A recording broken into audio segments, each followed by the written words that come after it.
Teman-teman, para pecinta filsafat dan pegiat filsafat, kali ini saya akan menceritakan kabar baik bagi kalian dan dunia filsafat Indonesia, yaitu ini.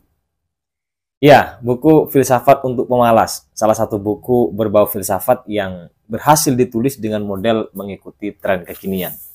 Tren kekinian yang saya maksud adalah kita hari ini dalam mempresentasikan sesuatu cenderung bergaya tutur. Makanya storyteller hari ini mendapat peluang yang sangat baik. Kemudian bahasanya populer tentu saja. Nah, buku ini dengan percikan-percikan filsafat berhasil membawakan tren itu menurut saya. Lalu bagaimana isinya? Saya akan membahas buku ini dan tonton terus video ini sampai selesai.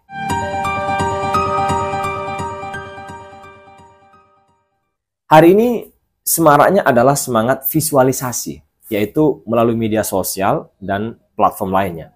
Apa-apa yang bisa divideokan, maka divideokan. Ini sedikit menginvasi model literasi kita dari membaca ke menonton. Menonton berarti melihat dan mendengarkan. Maka literasi apapun yang ingin menjadi atau mengikuti model tren kekinian harus mampu divisualisasikan hari ini, termasuk filsafat itu sendiri. Pemuda hari ini sulit untuk dipaksa membaca. Dikasih buku suruh baca gitu ya digeletakkan bukunya. Membaca itu seolah menjadi sesuatu yang sudah arkaik hari ini bagi terutama Gen Z.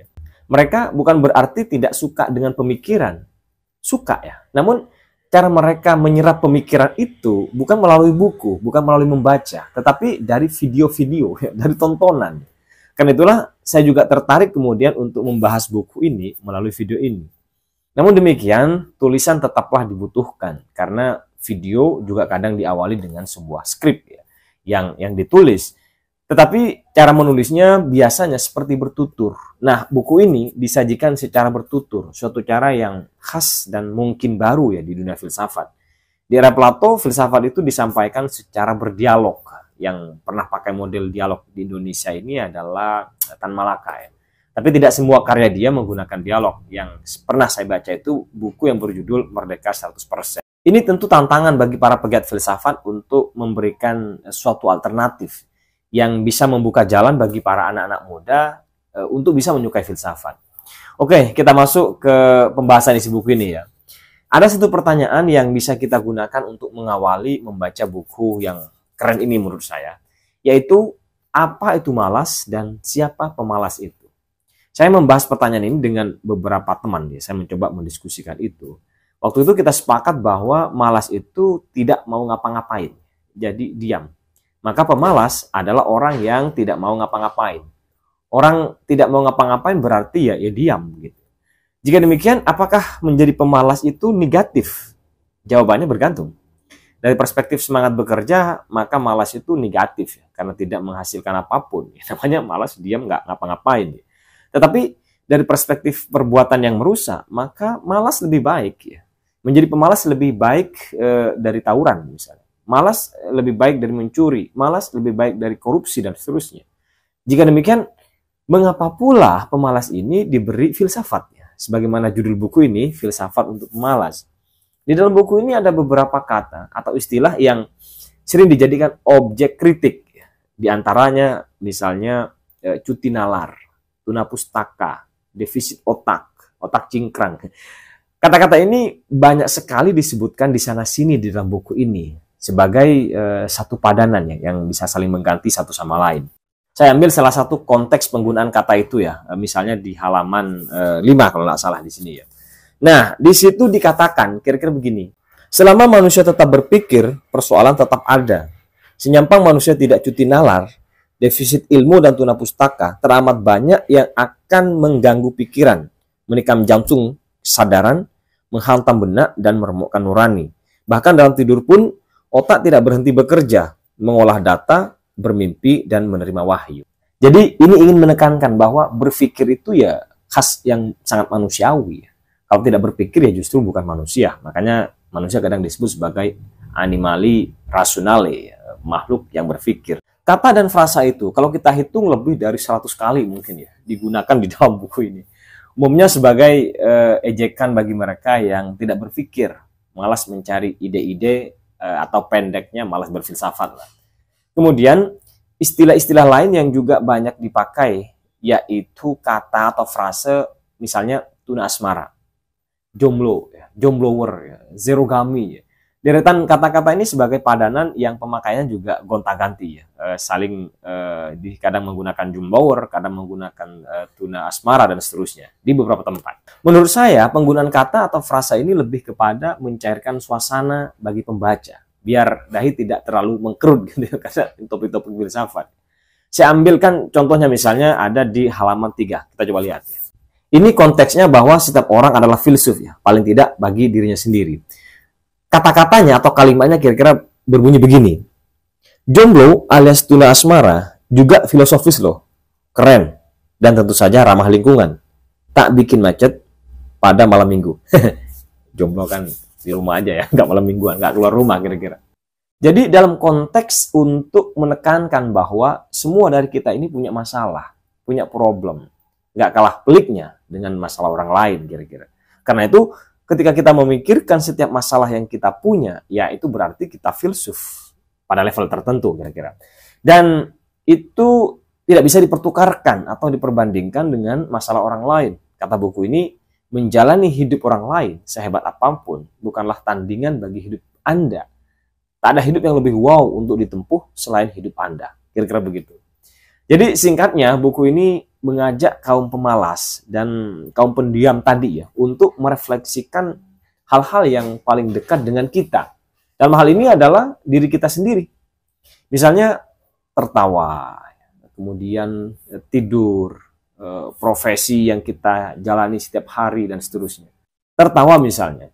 Ternyata ini mekanisme tubuh yang punya peran sangat besar. Tertawa 10 menit itu dapat membakar 1000 kalori dalam tubuh. Artinya tertawa itu bukan hanya bermanfaat bagi mental, tapi juga bagi fisik. Tertawa sama dengan berolahraga. Belakangan banyak orang kena mental ya, yang biasa disebut dengan mental health. Itu mungkin kurang tertawa ya. Jadi tertawa itu menyadari suatu kekacauan dari sudut pandang kekonyolan. Makanya stres bisa menjadi ternetralisir. Ajakan tentang refleksi diri ini karena memang filsafat itu bukan di sana ya, tidak jauh filsafat itu. Filsafat itu ya di sini.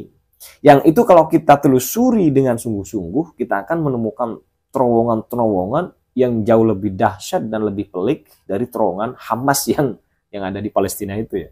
Yaitu suatu terowongan yang tanpa ujung. Serem nggak? Nah, selain itu, buku ini juga mengelaborasi hikmah-hikmah para pemikir besar dari tradisi Barat maupun tradisi Islam, bahkan Buddhisme dan Konfusianisme. Memang penulis buku ini punya background pesantren yang luar biasa dan kajian-kajian filsafat Barat yang didapat sewaktu beliau menjadi mahasiswa di STF Bhirakara, Jakarta.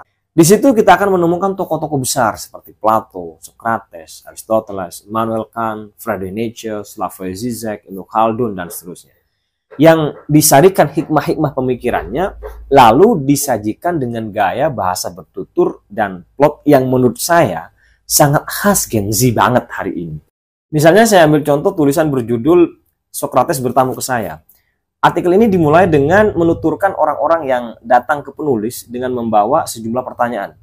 Memang Socrates sendiri adalah sosok pemikir yang memiliki metode berfilsafat dengan cara berdialog yang dikenal dengan istilah dialogos time.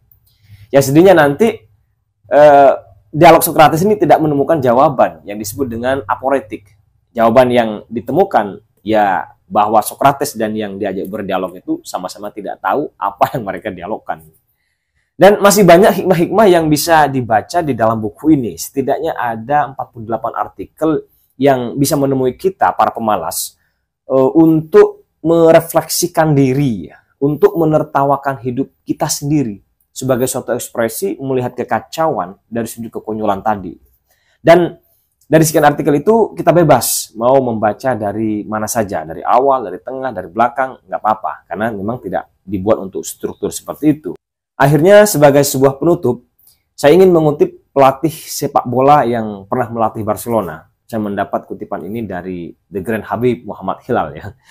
Pelatih itu bernama Johan Cruyff.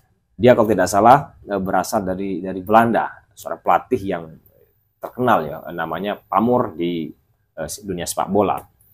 Dia bilang begini, playing football is very simple, but playing simple football is the hardest thing there is. Bermain bola adalah sederhana, tetapi bermain bola yang sederhana adalah sesuatu yang paling sulit dalam sepak bola. Saya ingin menerapkan ungkapan ini bahwa menulis buku filsafat mungkin sesuatu hal yang sederhana. Tetapi menulis buku filsafat yang sederhana adalah sesuatu yang sangat sulit. Karena untuk bisa begitu kita harus mengerti dan memahami apa yang mau kita tulis, sehingga kita bisa menghadirkan dalam bahasa yang lebih populer yang bisa dinikmati oleh banyak kalangan. Dan buku ini berhasil melakukannya. Jadi selamat membaca yang sudah punya buku ini, dan yang belum punya, monggo silakan beli.